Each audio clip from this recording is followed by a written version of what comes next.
As a contrarian, I poke at people at all ends of the multi-spectrum political landscape. And today I'd like to talk about economics and why all ends of the so-called left-right political axis are effectively insane. Buying into a dichotomy, a simplistic, one-dimensional pattern that isn't worthy of 21st century humanity. One example, liberals tend to argue with conservatives about economics on a moral basis. They tend to dislike, as they should, the rising oligarchy, which is threatening to return us to 6,000 years of the normal human pattern in 99% of cultures, called feudalism. The wealth disparities are disturbing. The insanity of supply-side economics, VOODOO economics, which has never made one successful prediction, ever, that Adam Smith would have said. He did say that increasing the wealth of the top oligarchy does not result in investments in productive capacity in plants and equipment. Smith and Marx were completely correct about this. They instead focus on passive, bubble-expanding, rent-seeking assets.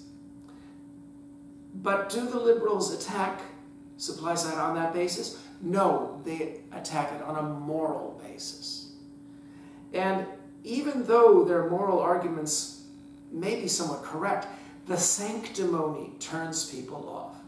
And the result is that conservatives, people who are friendly to conservatism and might otherwise notice its descent into illogic, instead fold their arms and smirk and say, you dogmatists, you sanctimonious dogmatists, all you can do is yammer at us and nag us. We are the practical ones. We are the pragmatic ones. We are the ones who know what actually increases human wealth, and that's competition and commerce. And here, the theoretical level, at the basic level, the conservatives are right. World trade has done more to eliminate poverty worldwide than all the foreign aid that has ever been done for goody two-shoes reasons. By far, vastly greater percentages of kids bring school books home to apartments, cheap, poor apartments, with electricity and enough food every day because of commerce and competitive marketplaces. This is true, and liberals are fools to ignore it. Now, here's the irony, the incredible irony. Liberals should own pragmatism and competition if they would just rediscover the first liberal, Adam Smith, and study these issues and let go of the sanctimonious preaching. They would realize that they could defeat conservatives on their own ground, on their own basis, on the basis of pragmatism and the power of competitive markets. Now, I have papers that go into in detail the notion of our competitive accountability arenas in our society. And there are 5 of them that have been developed across the Western Enlightenment with great care by some of the most brilliant human beings. Markets, I mentioned. Democracy, science, law courts, and sports.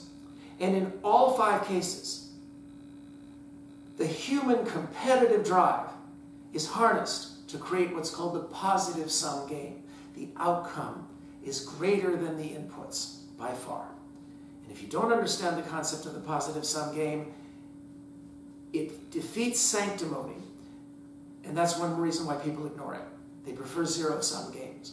But if you don't understand this concept, even to hate it, you're not a 21st century mind. Positive sum, zero-sum game. But what enables these accountability arenas to function? Take a look at sports. The most regulated of all human activities. Umpires, referees, blowing whistles, rules upon rules upon rules upon rules. Why? Because the owners of the sports teams have a product, have an outcome that they want, and that's ticket sales. And are they going to get ticket sales if they allow cheating? If a sports network is rife with cheating, the fans go away. And the contests become uneven, and you don't get your outcome. The same is true in courts, in science, in democracy, and markets. It is the regulation of these things that has enabled them to get huge positive sum outputs from human competition. We're very competitive creatures. Even those of you who hate the word competition, you on the far left, you're so competitive about it. Competition should be joyful, and it should be flat, open, fair. Who do you think Adam Smith despised? Socialists? There were almost none then. Adam Smith despised 6,000 years of feudalism, in which pyramidal social structures, a few lords and their hired priests at the top, dominated everyone below and squelched competition. Their number one priority was to prevent the bright sons and daughters of those below from churning up and competing with their sons and daughters. Inherited wealth was designed so that competition could be evaded.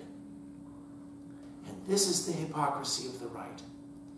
Everything that the American right stands for today and everything that it pushes today pushes this diamond-shaped social structure that we've developed across 200 years of a powerful, empowered, intelligent, educated, confident middle class that churns, and so your child does not have to inherit the position of the father. This churning, flat diamond of a middle class in which the vast majority of confident citizens aren't afraid of the rich and outnumber the poor. They're surrounded. So we can change the definition of poverty and the whole diamond rises. This has one great enemy, and it's not so much socialism. Yeah, socialism, believe me, I'm wary of the craziness of the left. But the Berlin Wall has fallen, and we have a window of time during which the left is pretty impotent. The Democratic Party is not run by the left. It's run by liberals who are a totally different species, and that's a different topic for another time. But the point is that if we get hammered back into a pyramidal social structure, the left will rise again. Unions will rise again.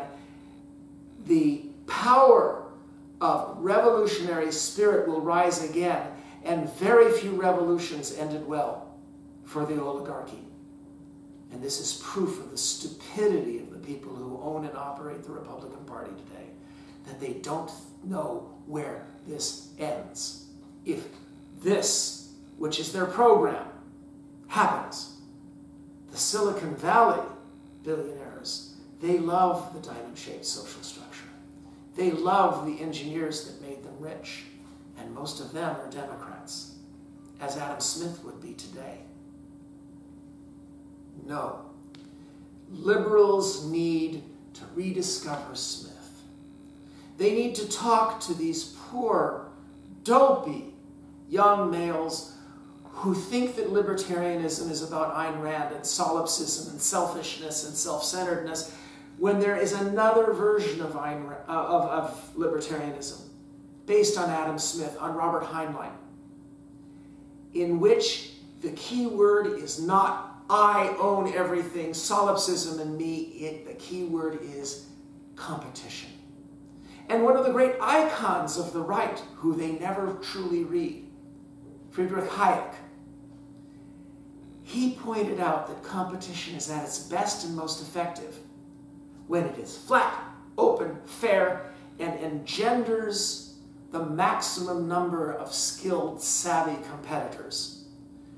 That's inherent in the theory of why markets work. So why does the right support an oligarchy of 5,000 CEO golf buddies who secretly manage the economy? This should be the first thing they would hate. And if they were true followers of competition and Adam Smith and Hayek and Heinlein, it would be the first thing that they would be going after. But that's not what Fox goes after. It's not. Of course, they're wholly owned by that cabal.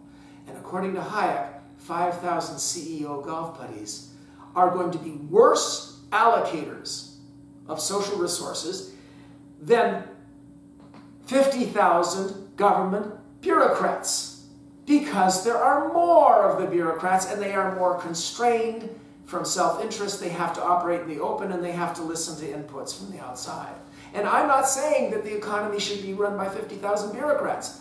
That's happening in China. They're doing a good job so far, but they will hit a wall and they will fail